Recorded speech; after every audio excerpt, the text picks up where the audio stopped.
সর্বশেষ যে ব্যক্তি জাহান্নাম থেকে মুক্তি লাভ করবে তাকে আল্লাহ পাক বলবেন, ফেরেশতাদেরকে বলবেন, ও আমার ফেরেশতারা, আমার এই বান্দাকে জান্নাত এবং জাহান্নামের মাঝখানে রেখে দাও।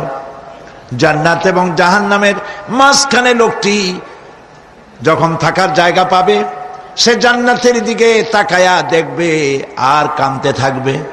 আল্লাহ পাক জিজ্ঞেস করবেন, বান্দারে, যুগের পর যুগ ধরে জাহান্নামে কেঁদেছ, আমি রব্বুল আলামিন জাহান্নাম মাফ করে দিয়া জান্নাত জাহান্নামের মাঝখানে রেখে দিয়েছি, আযাব থেকে তো বেঁচে গেছো, এখন কান্দো কেন? লোকটি বলবে, রব্বুল আলামিন কান্দি এই কারণে, জাহান্নাম থেকে মাফ করেছো, তোমার শুকরিয়া আদায় করি। জান্নাত তো আমার কপালে নাই, কিসমতে নাই, কিন্তু জান্নাত আমি এখান থেকে দেখতে পাচ্ছি, জান্নাতের সুঘ্রাণ আমার নাকে আসতেছে, কপালে নাই যাওয়ার। আমি কাঁদি এই জন্য, তুমি যদি মেহেরবানি করে আমাকে জান্নাতের দরজার কাছে একটু দাঁড় করায় দিতা, প্রাণ ভরে তোমার জান্নাতের দৃশ্যটা একটু দেখতাম। আল্লাহ পাক তার আরজি পূরণ করবেন, বলবেন যাও, ফেরেশতাদের বলবেন এর জান্নাতের দরজার কাছে দাঁড় করায় দাও। জান্নাতের দরজার কাছে দাঁড়িয়ে লোকটি আবার কান্না শুরু করবে। আল্লাহ পাক প্রশ্ন করবেন, এবার কান্দো কেন?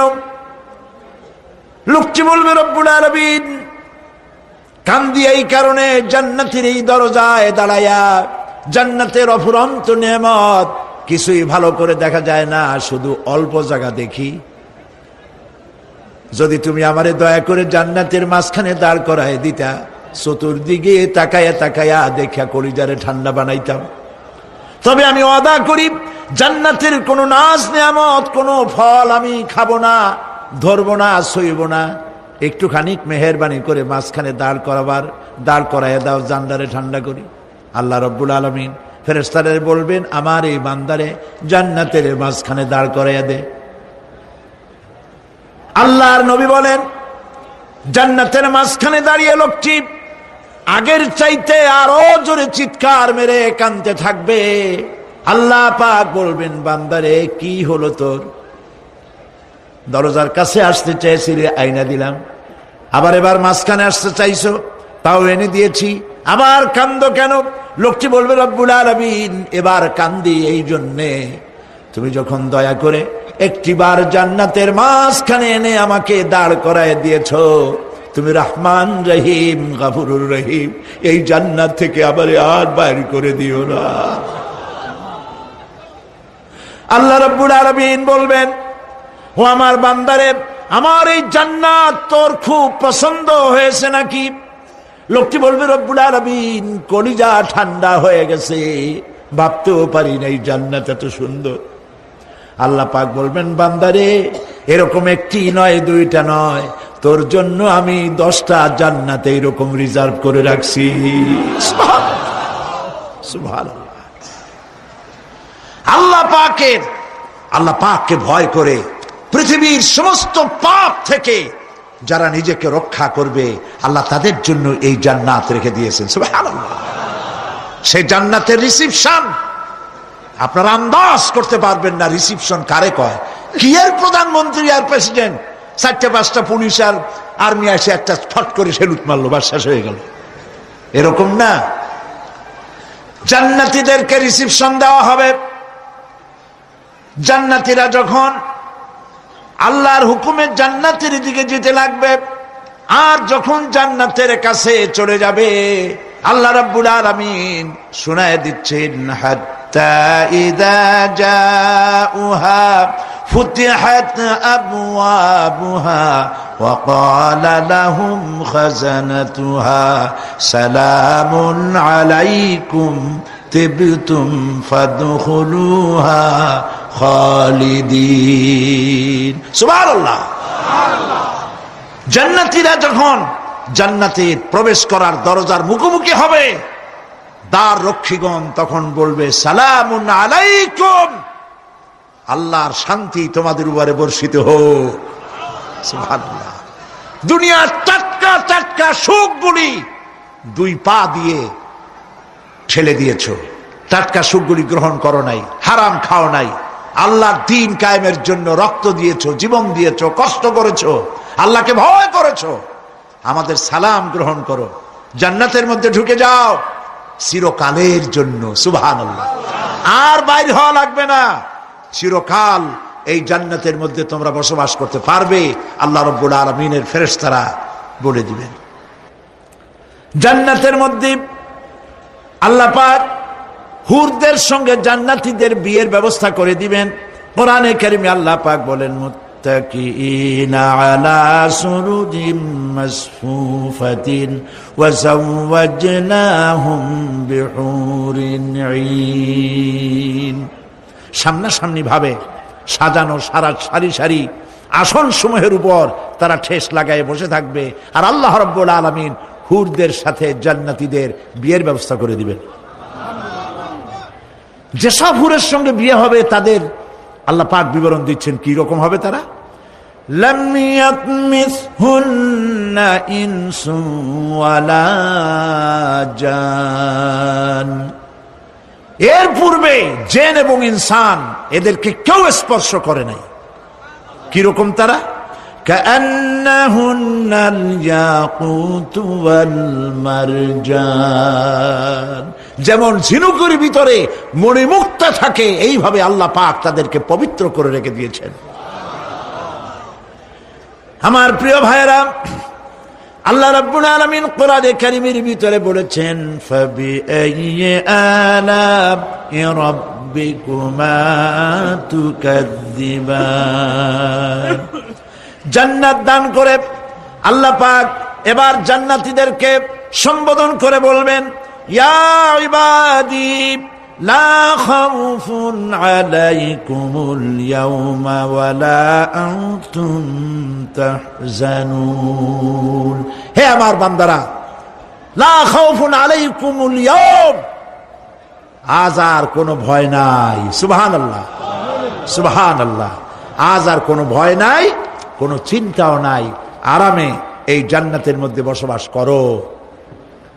এরপরে আল্লাহ পাক জিজ্ঞেস করবেন, ও আমার জান্নাতীরা, আমি যেসব ওয়াদা করছিলাম আমার ওয়াদা মোতাবেক সমস্ত নিয়ামত পেয়েছো? তারা বলবে, হ্যাঁ পেয়েছি, সব নিয়ামত আপনার ওয়াদা মোতাবেক সব পেয়েছি। আল্লাহ রাব্বুল আলামিন বলবেন, সব পাও নাই, ওয়ালাদাইনা মাজিদ, আমার কাছে আরো বেশি আছে। সুবহানাল্লাহ, আমার কাছে আরো বেশি আছে। জান্নাতীরা বুঝবে না সে আরো বেশিটা কি, এর থেকে আর বেশি কি। প্রিয় ভাই সব, নবী করিম সাল্লাল্লাহু আলাইহি সাল্লাম বলেছেন, জান্নাতের সুখ আর শান্তি কোন চোখ নাই যা দেখেছে, যা কোন অন্তঃকরণ নাই যা কল্পনা করতে পেরেছে। এই জান্নাত মুত্তাকিদের জন্য আল্লাহ রাখছেন। সুবহানাল্লাহ। জান্নাতীরা ভাবতেও পারবে না সেই নিয়ামতগুলি কি। প্রিয় ভাই সব, সেই মুহূর্তে আল্লাহর নবী মুহাম্মদুর রাসূলুল্লাহ সাল্লাল্লাহু আলাইহি ওয়াসাল্লাম বলবেন, রব্বুল আলামিন, আমার উম্মতেরা জান্নাতীরা বুঝতে পারে নাই আপনার কাছে কি নিয়ামত আরো বেশি আছে। আমার এই উম্মতেরা জান্নাতীরা আপনার ওয়াদা মোতাবেক সব পেয়েছে, কিন্তু একটি জিনিস এখনো তাদের কিসমতে হয় নাই। সেই জিনিসটা হলো, যারা তার রবকে না দেখে শুধু কোরআন আর হাদিসের কথা শুনে আরবের ঘুম হারাম করে তাহাজ্জুদের নামাজ আদায় করেছিল, চোখের পানি ফেলেছিল, যারা জান্নাত দেখে নাই, জাহান্নাম দেখে নাই, আপনাকে ভয় করে যারা জীবন পরিচালনা করেছিল, যারা আপনাকে দেখে নাই, না দেখে শুধু কোরআন হাদিস বিশ্বাস করে যারা অকাতরে নিজেদের জীবন বিলায় দিয়েছিল, এই জান্নাতীরা এখন পর্যন্ত তার রবকে দেখতে পারে নাই। আল্লাহ রাব্বুল আলামিন তার সামনে থেকে ৭০,০০০ পর্দা সরে যাবে। আল্লাহ পাক বান্দাদের আরজি পুরা করার জন্য জান্নাতীদের সামনে তিনি জালোয়া ফরোজ হবে।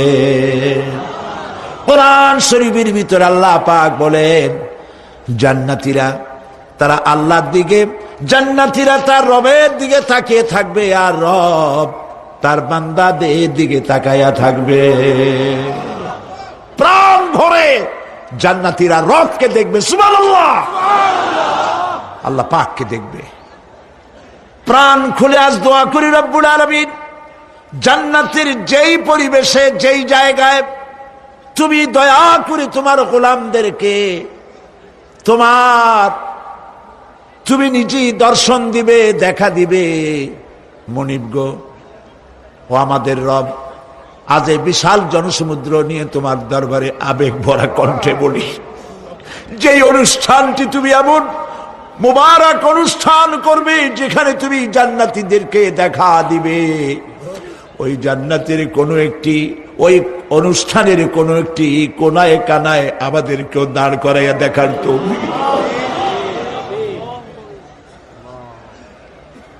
প্রিয় ভাই সব, আল্লাহ রাব্বুল আলামিন মানুষের সামনে এত সব নিয়ামত রেখেছেন, এই জান্নাত দান করবেন।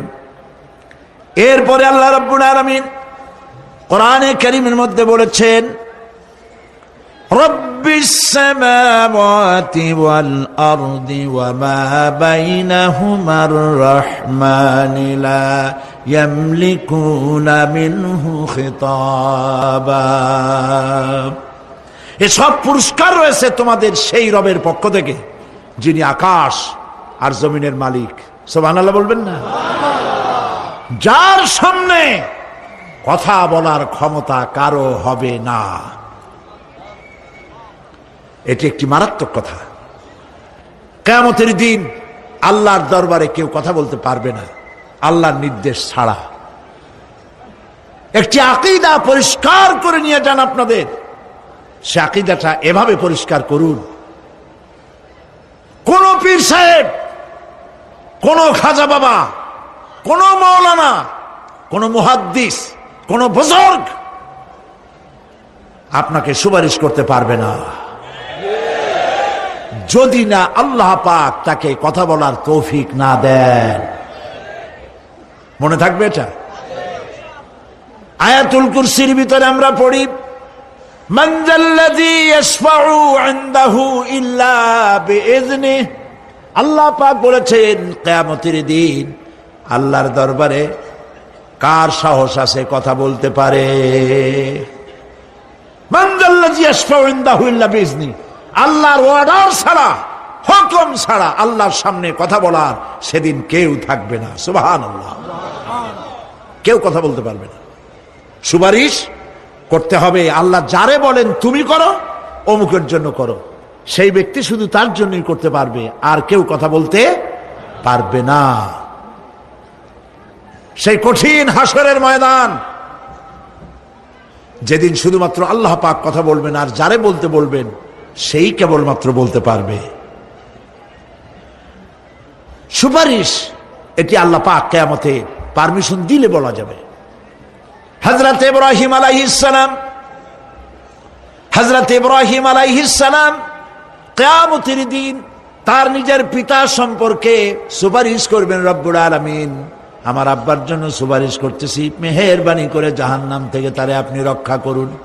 আল্লাহ রব্বুল আলামিন বলবেন, ইব্রাহিম তোমার সুপারিশ মঞ্জুর হবে না। প্রিয় ভাই সব, একটু মাথা খাটান, চিন্তা করেন। উলুল আযম পয়গম্বর, জাতির পিতা। কে জাতির পিতা? চিল্লায় বলুন, কলিজা সাফ করে ফেলুন। মুসলমানদের জাতির পিতা হাফিজ হাবি কেউ হতে পারে না।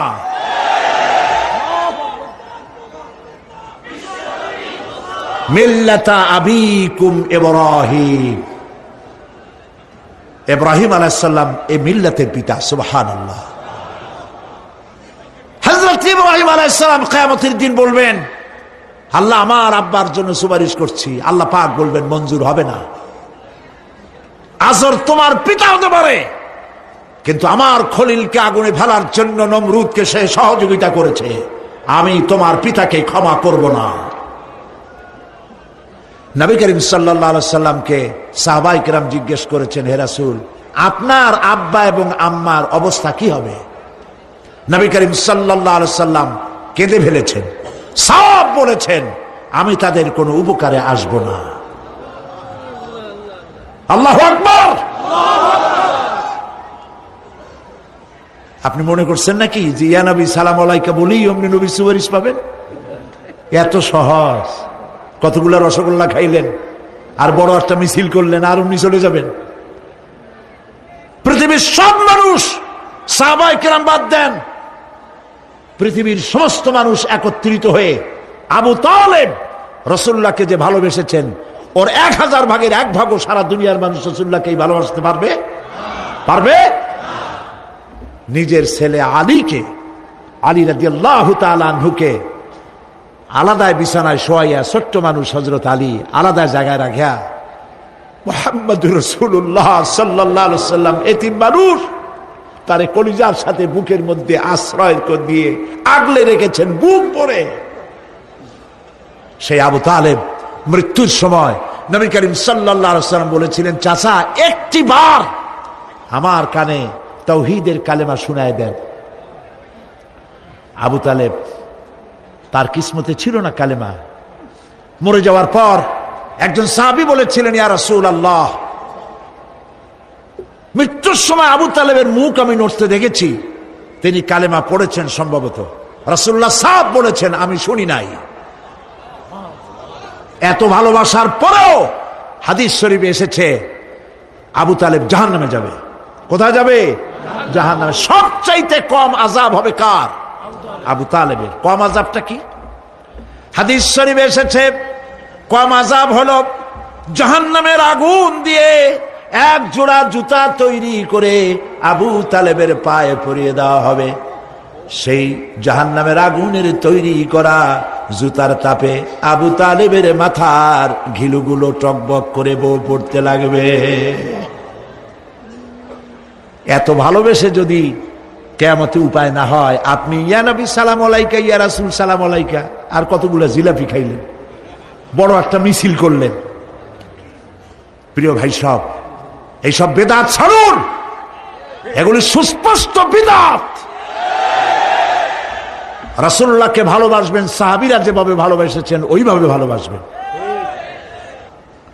আল্লাহ রাব্বুল আলামিন বলেন, যালিকাল ইয়াউমুল হক ফামান শাআ আত্তাখাযা ইলা রাব্বিহি মাআবা। এই দিনটি অবশ্যই আসবে, সেদিনটি নিশ্চিতভাবে আসবে। আর এখন যার ইচ্ছা সে তার রবের দিকে অগ্রসর হোক।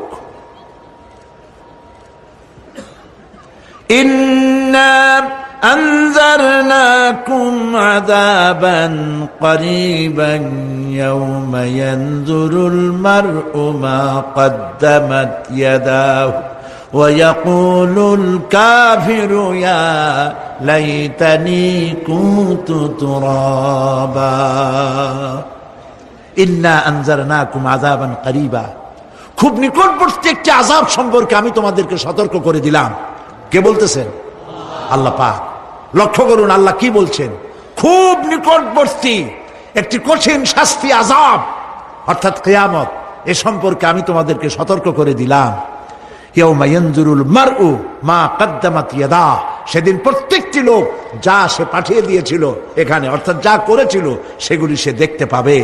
আর তখন ওয়ায়াকুলুল কাফিরু ইয়া লাইতানি কুনতু তুরাবা।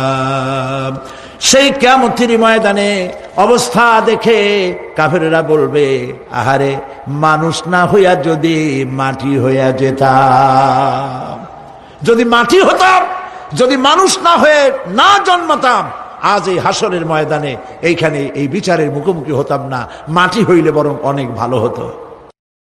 এই পৃথিবীতে আমরা এসেছি, চলে যাব, যাওয়ার আগে এই কোরআন একটি বিশাল জনগোষ্ঠী এমন বানাতে চেয়েছে যে জনগোষ্ঠী এই কোরআন দিয়ে একটি বিশাল সমাজ গড়বে, রাষ্ট্র গড়বে, এমন রাষ্ট্র গড়বে যেই রাষ্ট্রে দুঃখ থাকবে না, অশান্তি থাকবে না, যেখানে সুখ থাকবে, সমৃদ্ধি থাকবে, আর কিয়ামতের দিন আল্লাহর জান্নাতে তারা চলে যাবে।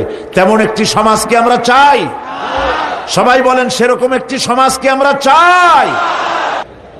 প্রিয় ভাই সব, কিয়ামতের দিন আমরা যেতে চাই জান্নাতে। কোথায় যেতে চাই বলেন? জোরে বলেন। এই জান্নাতে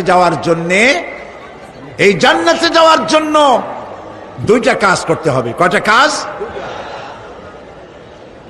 আল্লাহ রাব্বুল আলামিন বলেন, ফামান কানা ইয়ারজু লিকাআ রাব্বিহি ফালইআমাল আমালান সালিহান ওয়া লা ইউশরিক বিইবাদাতি রাব্বিহি আহাদা। আল্লাহ পাক বলেন, যে বাজারা আমার সঙ্গে দেখা করতে চায় কিয়ামতে, দুইটা কাজ করা লাগবে। বলেন কয়টা কাজ? একটা হলো নেক আমল। কি আমল বলেন? নেক আমল। নেক আমল কারে বলে? নেক আমল করতে হলে আবার দুইটা শর্ত লাগে। এক নম্বরে কাজটা করতে হবে আল্লাহরে খুশি করার জন্যে। কারে খুশি করার জন্য? একটা মাদ্রাসা বানাইছি যাতে লোকেরা বলে যে বড় একটা মাদ্রাসা বানাইছে, এই জন্য মাদ্রাসা বানাবেন, মসজিদ বানাবেন, হসপিটাল বানাবেন, যা কিছু করেন নিয়ত হবে আল্লাহকে খুশি করা। নিয়ত হবে কারে খুশি করা? আল্লাহ পাককে খুশি করা। এই হলো নেক আমলের প্রথম শর্ত। কাজ হবে আল্লাহকে খুশি করার জন্য। দুই নম্বরে কাজটি হতে হবে সুন্নতে নববী সাল্লাল্লাহু আলাইহি ওয়াসাল্লামের উপরে। মনে থাকবে, দাড়ি রাখবো। কেন রাখবো? রাসূলের সুন্নত। রাখবো কারে খুশি করার জন্য? আল্লাহকে খুশি করার জন্য। রাখবো কার মতো? রবীন্দ্রনাথের মতো, কার্ল মার্কসের মতো, কবির মতো নয়। রাখতে হবে কার মতো? নবীর মতো। বুঝে নেন, কাজটা হতে হবে আল্লাহকে খুশি করার জন্য। দুই নম্বরে কাজটা হতে হবে সুন্নতে নববী সাল্লাল্লাহু আলাইহি ওয়াসাল্লামের উপরে হতে হবে। তাহলে এই হলো এক নম্বর। জান্নাতে যাওয়ার জন্য, আল্লাহর সাথে দেখা করার জন্য এক নম্বরের কাজ হলো নেক আমল। বলেন এক নম্বরের কাজ কি?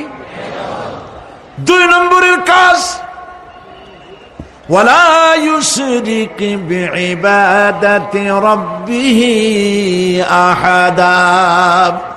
আল্লাহ রাব্বুল আলামিনের ইবাদতের সাথে কাউকে শরীক স্থাপন করা যাবে না। আমরা যারা মুসলমান, অধিকাংশ মুসলমান শিরকের ভিতরে মুবতালা হয়ে আছে। বিশ্বাস করেন কিনা বলেন?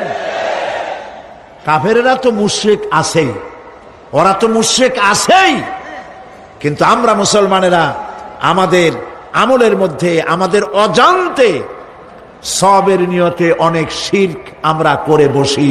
নাউজুবিল্লাহ। বলেন নাউজুবিল্লাহ। এই জন্য আমি বারবার সতর্ক করি, নিজেকেও করি, আপনাদেরকেও করি। এই কারণে করি, শিরকের গুনাহ আল্লাহ মাফ করবেন না। ইন্না শিরকা লাযুলমুন আযীম।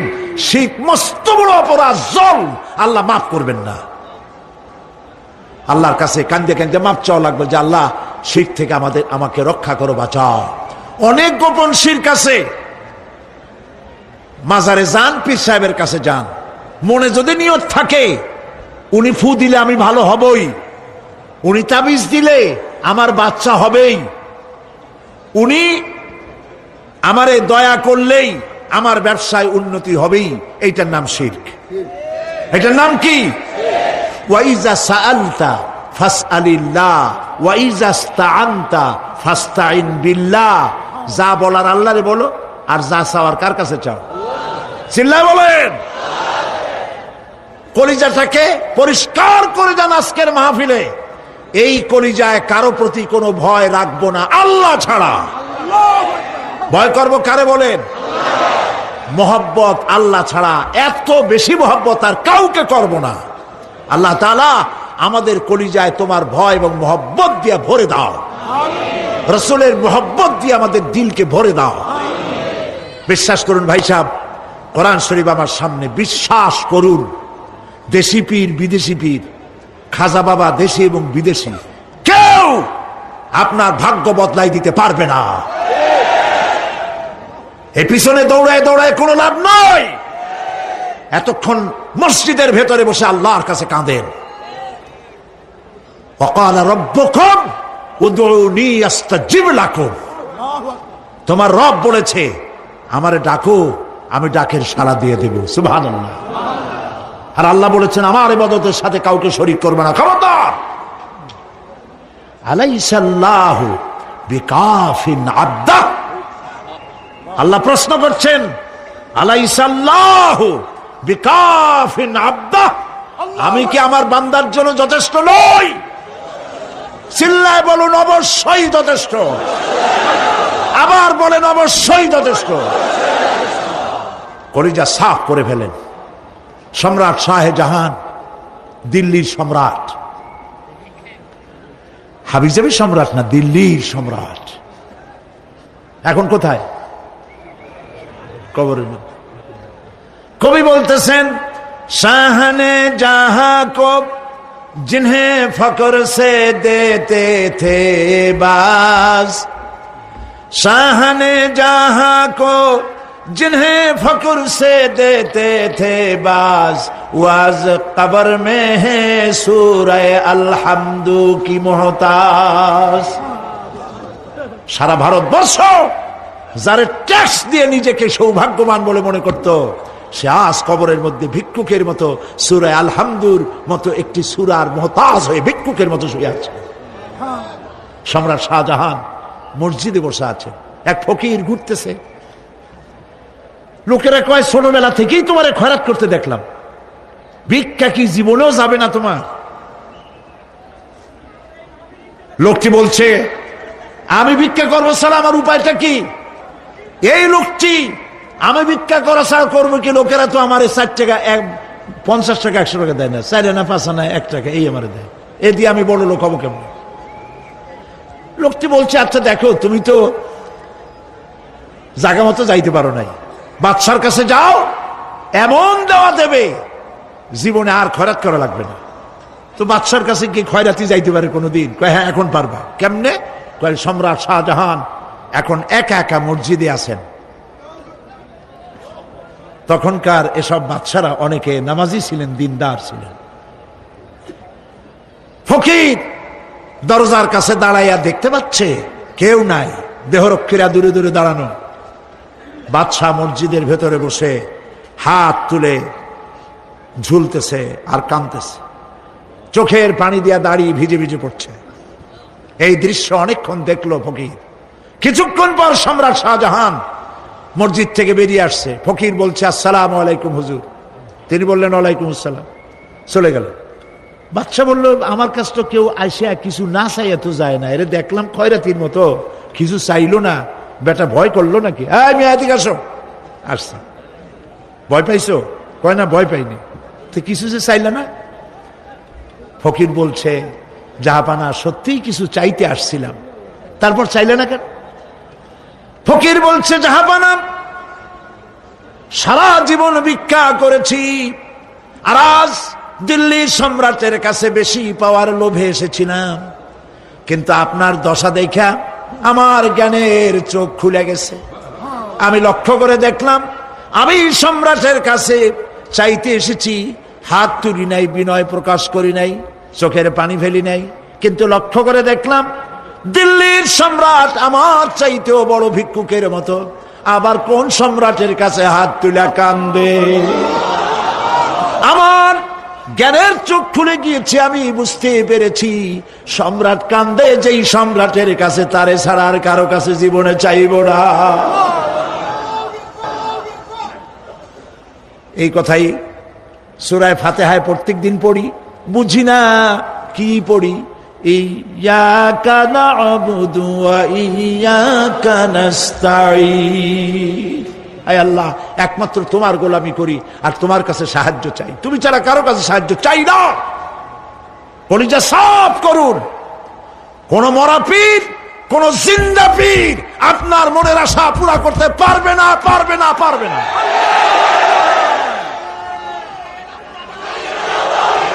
আর আজ থেকে কোন মাজারে টাকা দিবেন না, পয়সা দিবেন না, আগরবাতি দিবেন না, মোমবাতি দিবেন না, গোলাপ পানি দিবেন না। কারা কারা দিবেন না হাত উঁচু করে দেখা। সুবহান